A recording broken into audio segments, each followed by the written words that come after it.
Eto guys, ituro ko sa inyo kung paano nga pag-crossbreed ng eggplant kamatis sa papaya. So, una lamang ikat natin itong papaya.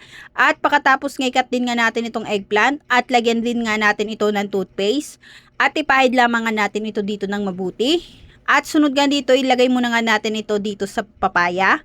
At pagkatapos nga ikat natin itong kamatis. At pakakat nga natin ang kamatis, ipahid lamang nga natin ito dito sa papaya para makuha nga lahat ng buto. At pagkatapos nga, ay ilagay na nga natin itong eggplant dito sa papaya.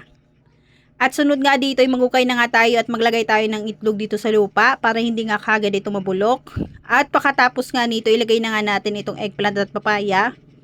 Tabunan lamang nga natin ito ng lupa at ayusin lamang nga natin ng mabuti.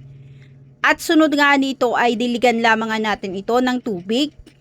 At pagkatapos nga ay takpan lamang nga natin at antayin nga natin ito ng 30 days. So after 30 days nga, ito na nga siya. So tara, buksan na nga natin siya. At ayan nga, diba? So nagkaroon na nga siya ng dahon.